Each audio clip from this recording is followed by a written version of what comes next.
La pregunta que titula La reflexión a seguir la hizo una estudiosa de la literatura hispanoamericana, Susana Rodker.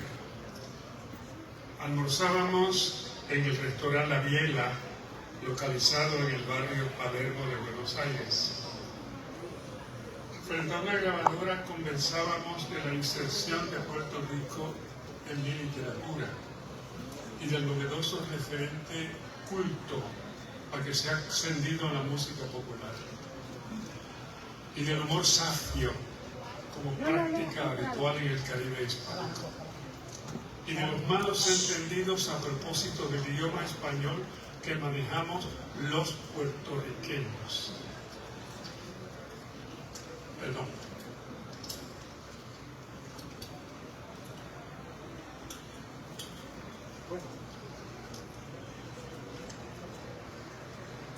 El idioma español nuestro, adobado con criolismos, anglicismos, africanismos, tainismos, incluso con televisionismos llegados por la vía deducible. Recordemos el Chavo del Ocho. Y del nacionalismo que se acostumbra en Puerto Rico, un país donde adelantan las vidas y rehacen los destinos hombres y mujeres procedentes del mundo entero, y de mi entusiasmo por las cadencias que formula la voz alta. Escribo por la oreja, le confieso. Horas después, tras desconectar la grabadora, Susana Rodker sonríe y pregunta: ¿por qué Puerto Rico es rico? Desde aquel lejano almuerzo me lo sigo preguntando. Hoy, el montón de años después, intento bosquejar una respuesta. Con permiso. ¿Por qué Puerto Rico es rico? Porque lo divulgó Juan Ponce, natural del Reino Español de León, allá en el año 1508. Cuentan los historiadores el sobrecrecimiento del joven explorador ante lo real, maravilloso o interno. El sobrecogimiento por un lado, la ambición de gloria y la codicia de bienes por el otro, lo llevaron a alabar el esplendor de la bahía y la riqueza del puerto donde hubo de recalar. Lo demuestra la carta de relación que dirigió a su comandante Fray Nicolás de Obando, gobernador de la Española, antiguo nombre del enclave geográfico que hoy comparten dos naciones distanciadas por el idioma y por la suspicacia racial, Haití y la República Dominicana. En la historia de las Indias, Fray Bartolomé Las Casas alude al puerto calificado de rico, asentado en este pueblo que aparra a una legua de la mar, dentro de la tierra, frontero del puerto que llaman rico, por ser toda aquella legua de un monte o bosque de árboles.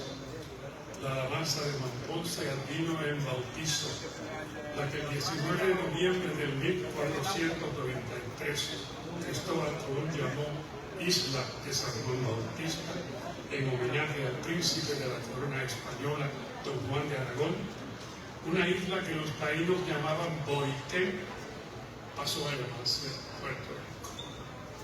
El nombre, además de democratizar la más ilusa de las expectativas, que ese encuentro súbito por la riqueza profetizaba los beneficios que el imperio español obtendría de la colonización de la isla. Ríos de corrientes auríferas, madera aprovechable en la reparación de las naves, aguas buenas para el consumo y la pesca, apropiación de la llave del mar Caribe. El nombre que Juan Ponce de León le dio a la isla no suplantó el nombre indígena. Por el contrario, este aún sirve para configurar la existencia de una utopía terruñal previa a la llegada del europeo y para blasonar de una etnicidad rebelde a la asimilación. Más aún, que el himno puertorriqueño se titule La Borinqueña, da suprema cuenta de ello. También que la Borincana y los hijos de Borinquen se nombre una infinidad de negocios que opera en el territorio insular y los espacios estadounidenses que la diáspora puertorriqueña fertiliza. No en balde, Rafael Hernández, el más ilustre compositor puertorriqueño del siglo XX, titula Lamento Borincano una de sus pinturas dirigidas. Igualmente vitorea a Juan Ponce de León la República Puertorriqueña de las Letras. En el libro Voces de la Campana Mayor, Luis Llorens Torres le dedica un poema en cuyo ámbito poliestrófico combaten la luz y el sonido. Luis Rechani Agraí dramatiza el ponceleónico fantaseo en la plaza teatral Llora la fuente al atardecer. Olgaroya le rinde entusiasmado cultivo a la sagacidad del conquistador a través de una novela experimental, El castillo de la memoria, que avanza entre la reelaboración idiomática y la violencia insoportable de la juventud eterna. En el relato La verdadera muerte de Juan Ponce de León, Luis López Nieves acude al recurso del trastocamiento histórico para adjudicar la muerte del conquistador a una venganza puesta en marcha por un indio que urde y fabula como la destreza. ¿O será rico Puerto Rico porque los puertorriqueños se expresan con una ricura imposible de pasar por alto? En cierto modo, sí. Ricamente orientados por la brújula congénita del sabor, con la inquietud siempre a flor de piel, apoyados en una gestualidad copiosa, nos expresamos los puertorriqueños. Las palabras brotan de nuestras bocas descolzadas por la vehemencia. Sin embargo, de repente, como si el gesto se impusiera a la palabra, incorporamos las manos a la conversación. Pero cuando las palabras y las manos no nos bastan, acudimos a la totalidad del cuerpo como vaso comunicante. Entonces, el cuerpo parece un baile que nunca termina. Entonces, el baile parece fugado de un poema del bardo puertorriqueño sin par, de Luis Pález Matos. Sí, en la melodía inevitable que irradia la sintaxis palesiana, junto a la palabra serpenteante que dicha melodía va plasmando, se cautiva el posible retrato expresionista del cuerpo puertorriqueño. Provendrá la inmensidad y la vehemencia de un acontecimiento del alma cuya explicación controversial la ofrece Leopoldo Sembor. La emoción es del todo negra, escribe el poeta senegalés. Provendrán de un sentimiento racial airado. En el libro Isla de la Simpatía, Juan Ramón Jiménez, largo tiempo avecindado en Puerto Rico, apunta: lo blanco pierde aquí sitio, calidad y valor. Los blancos aquí somos, sin duda, lo otro. Provendrán del recelo que sembró en los negros su bestialización en tierras americanas. En el Boletín Histórico de Puerto Rico, el libro de Cayetano Politoste, se narra la alucinante marcación del negro. El barco negrero había desembarcado su cargamento de esclavos africanos en la costa de Palo Seco, frente a la capital. El primer africano marcado con el carimbo lanzó un alarido terrible que puso en conmoción a toda la negrada y la llenó de hondo pavor. Del remate negrero, del hierro de la mercancía con la inicial del dueño, del festín o resonante que acompañaba la compra y la venta, mucho más que protesta eclesiástica, literatura denunciaria y cine de arte habrá quedado. Una rabia habrá quedado en el inconsciente colectivo del caribeño, un dolor a poco de incurable, un rencor que lo reencarrilan o alinean la gestualidad sin freno, la risotada, la voz alta. Pues más fluye en el puertorriqueño Titi África que la parentela despercudida y rancia, la madre patria y el tío Sam. También hacen rico a Puerto Rico aquellas gentes que no saben ser otra cosa que puertorriqueñas, que no quieren ser otra cosa que puertorriqueñas, que no se imaginan siendo otra cosa que puertorriqueñas, aún cuando el estigma y la cárcel, la persecución y el descrédito social salen a atajarlas a partir del siglo XVIII, siglo cuando se avistan los primeros indicios de una personalidad que se distancia del modelo venezolano, una personalidad que se reclama puertorriqueña. Tampoco debilitaron la vocación puertorriqueñista los fracasos del grito de Lares en el siglo XIX y el fracaso del levantamiento de Jayuya en el siglo XX. Y ello, a pesar de tildarse de antigua y sentimentalona la gente cuyos corazones celebran la marcha cuando ondea la bandera puertorriqueña.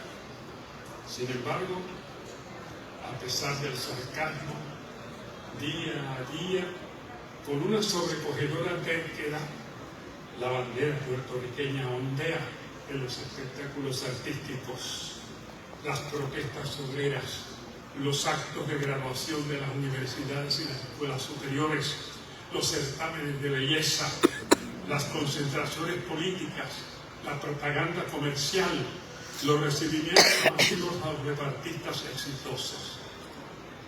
Si hasta en las ceremonias fúnebres tendida sobre el ataúd, sumándole radicalidad a la radicalidad por antonomasia, a la muerte. Pero la vivificación y el aunamiento que propicia la bandera puertorriqueña 100 años y pico después de la invasión norteamericana excede las convocatorias urbanas. Se la ve en el dije artesanal que pende del cuello del adolescente.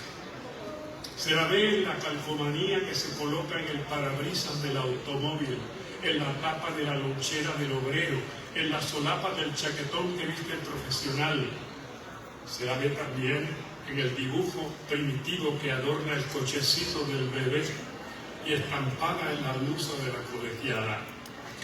Se la ve hasta sembrada en los tiestos que adornan los balcones con el rango de flor milagrosa, una flor a salvo de la marchetez, una flor que transmite una convicción imperturbada: somos puertorriqueños. La convicción imperturbada reafirma una personalidad rotunda, embrionaria en el siglo XVIII, definida en el siglo, resuelta en el azaroso siglo XIX, tras la mezcladura de los negros, el tutiplén, el fracatán de españoles que se acriolló y los pocos taínos que sobrevivieron a la lue, la gonorrea y otros signos viejomundistas de civilización. ¿Y los gringos? Cuando los gringos invadieron a Puerto Rico, trajeron con qué restarle amargor al café, no cabe duda. Pero cuando los gringos invadieron a Puerto Rico, ya hacía un buen rato que el café humeaba en la casa. Si Puerto Rico es rico por la naturaleza y la sensualidad, por el espíritu alzado y la férrea voluntad de ser, ¿por qué se deja engordar la panza con las ayuditas de Washington? Unas ayuditas superiores al presupuesto general de 3/4 partes de las repúblicas africanas asiáticas, hispanoamericanas, caribeñas ni hablar. Las ayuditas merecen reconocerse como aquello que son, francamente. Subsidios del gobierno norteamericano a Puerto Rico en el nombre de unas relaciones provechosas a sus intereses patrióticos, económicos y geopolíticos, y a la necesidad imponderable de sumar la llave del Mar Caribe a su llavero imperial. Por otro lado, la engordada panza puertorriqueña retribuye las cuantiosas ayuditas de Washington de distintas formas, algunas inimaginables. Las miles de cuerdas de terreno insular donde se levantan las bases militares norteamericanas. La presencia masiva de hombres y mujeres puertorriqueños en la primera fila de los ejércitos norteamericanos. La obligación sopera de multa del mercado puertorriqueño de comprar estrictamente en el mercado norteamericano o los mercados autorizados por las leyes norteamericanas de cabotaje. El acatamiento inapelable de los gobiernos puertorriqueños a cuanta orden o directriz emana del gobierno norteamericano. La inhibición y el cese de la voz y la presencia puertorriqueña en los foros internacionales. Pero Puerto Rico, su aparte, Puerto Rico merece que se le considere un país rico por una razón suprema. El del Santo Domingo, la ruta de la muerte. Una invasión que daba por descontada pronta asimilación de los nativos. El país no deja de mostrar un comportamiento singular que a muchos contenta. Dicho comportamiento, tanto en la forma como en el contenido, ha acabado por figurar una nación gustosa de la democracia y el pensamiento plural, de corte moderno y con vocación de prosperidad. Una nación dispuesta a mantener relaciones estrechas con los Estados Unidos de Norteamérica tras acordar el inviolable respeto mutuo. Una nación enriquecida por la puertorriqueñidad cabal, la puertorriqueñidad que nada ni nadie consigue acallar. Muchas gracias.